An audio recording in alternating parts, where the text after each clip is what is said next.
हमारे शिव जी कितने दयालु हैं, भक्तों की निश्चल भक्ति से वो कितनी जल्दी प्रसन्न हो जाते हैं।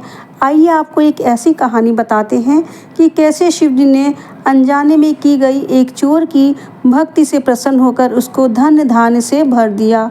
एक बार एक चोर था, वो रात में जब सुनसान हो जाता था तो रास्ते में निकलने वाले राहगीरों को लूट लिया करता था।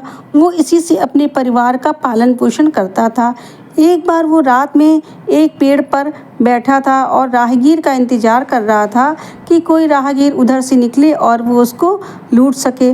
पेड़ पर बैठे बैठे रात व्यतीत होती जा रही थी और वो जिस पेड़ पर बैठा था वो बेलपत्र का पेड़ था और उस पेड़ के नीचे छोटे छोटे पत्थर के टुकड़े पड़े हुए थे। वो गुस्से में राहगीरों को देखता जा रहा था और एक एक पत्ती तोड़कर नीचे फेंकता जा रहा था। ऐसा करते करते कब सुबह हो गई पता ही ना चला। उधर से कोई राहगीर तो नहीं गुजरा, लेकिन नीचे बेल की पत्तियों का ढेर लग चुका था।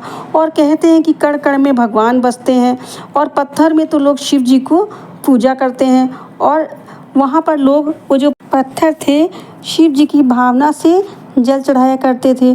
शिव जी तो भक्तों के 11-21 बेलपत्री से ही प्रसन्न हो जाते हैं, लेकिन उनके ऊपर तो पूरी रात से सुबह तक बेलपत्री का ढेर लग गया चुका था। इससे शिव जी प्रसन्न हो गए और चोर के पास आकर बोले, भक्त मैं तुम्हारी निश्चल भक्ति देखकर बहुत प्रसन्न हुआ।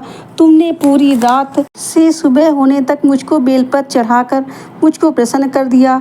मांग मुझसे क्या वरदान चाहिए। चोर शंकर भगवान के चरणों में गिर पड़ता है और उसके आंखों से अश्रुधारा रुकने का नाम नहीं ले रही थी।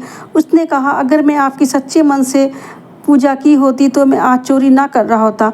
जब अनजाने में पूजा करने पर आपने मुझको पूर्ण कर दिया और धन धान से भरपूर कर दिया। ऐसे हैं हमारे शिव जी। इसी तरह की पौराणिक कथाओं को जानने के लिए प्लीज़ आपसे रिक्वेस्ट है कि मेरे चैनल को ज़रूर सब्सक्राइब करें। आपका बहुत बहुत धन्यवाद।